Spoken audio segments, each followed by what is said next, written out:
Hey there, thanks for tuning in. I come to you today to kind of go over a book that I've been reading, and it's a book by Duane Cummings called The Sensational Leader. This book is the second book in a series so far that Duane has been writing. One was The Sensational Salesman.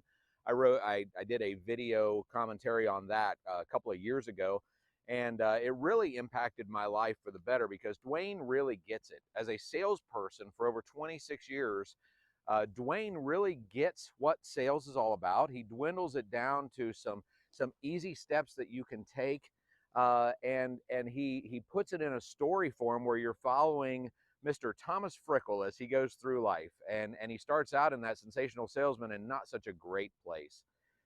As he moves through the book, though, he becomes better at what he does and realizes some of the things that he needs to change in himself, which we could all probably stand to do, couldn't we? In the book called The Sensational Salesman, this is the follow-up, Thomas Frickle finds himself at the top of his game, and because of a tragedy, he finds himself thrust into leadership and into a leadership role. You have to read the book to really find out what's going on, to see his walk through leadership, and how his friend guides him through leadership, and how the love of his life, Sandy, helps him to find out who he really is, and really watches him progress and grow as a leader, but more importantly, as a human being and as a man. Thomas's journey is one of humor, joy, fun.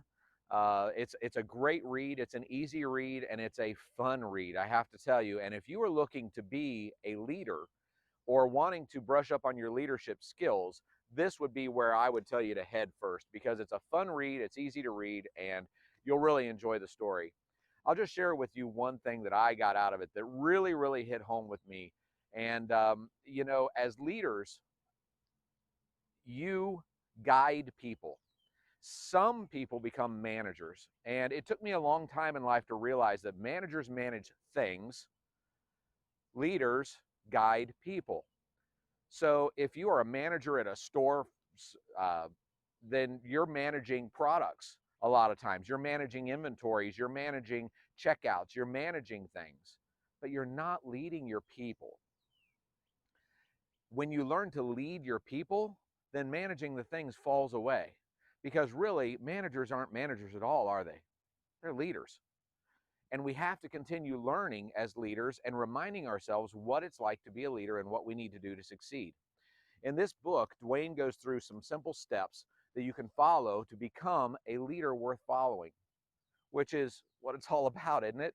To lead people to their sensational life. Mm-hmm. Okay. So one of the things that I got out of this book that was really impactful for me, among other things, but this was the one thing that really, really hit home, was to create memorable moments. Ladies and gentlemen, today's society is filled with negativity and angst and difficulty.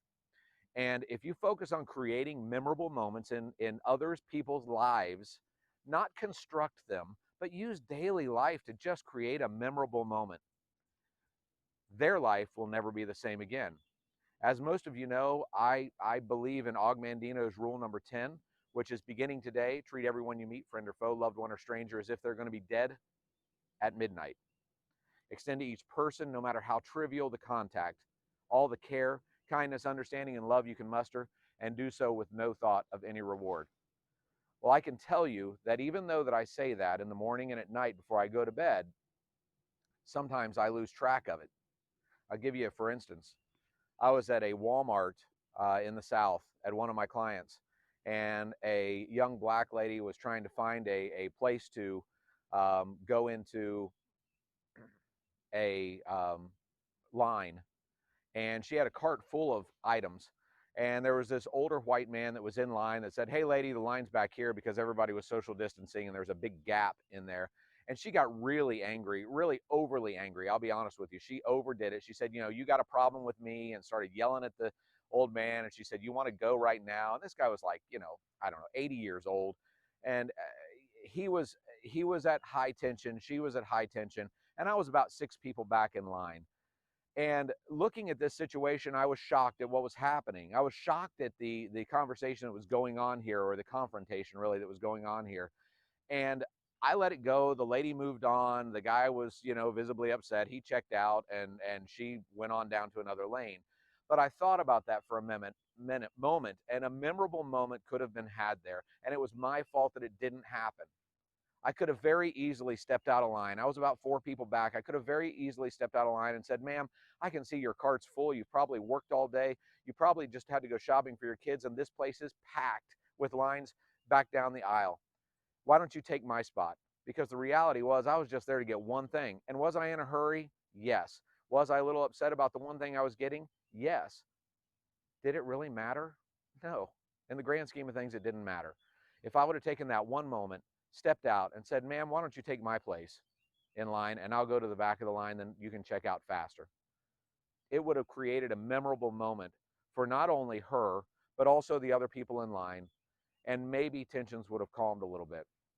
So my challenge to you all today is create memorable moments. Look for them on a daily basis. They don't need to be built. They don't need to be construed. They don't need to be manufactured by you. They happen every day. They're right in front of us. So create a memorable moment that is positive in people's lives, because you can also create negative memorable moments, and nobody likes those, do they? So in wrapping this up, I just want to say, great book, Duane. If you haven't read The Sensational Salesman and you are in sales, or even if you're not in sales, you need to read Sensational Salesman. It's phenomenal. The follow-up book is The Sensational Leader. If you haven't read Sensational Salesman, you won't miss a thing if you just jump right into here. So it's not a big deal if you don't read the first one first, but I recommend it because they're both great reads. You get to see the life of Thomas Frickle. And from what I understand, there are more books coming about Thomas Frickle's life. So thank you guys all for tuning in. It's been a pleasure talking with you. Sensational Leader, Duane Cummings. Find it on Amazon, Barnes & Noble, wherever. I'll put a link down below so that you can click on it if you want to purchase the book. Great book. As a leader, you need to read it. Catch you later.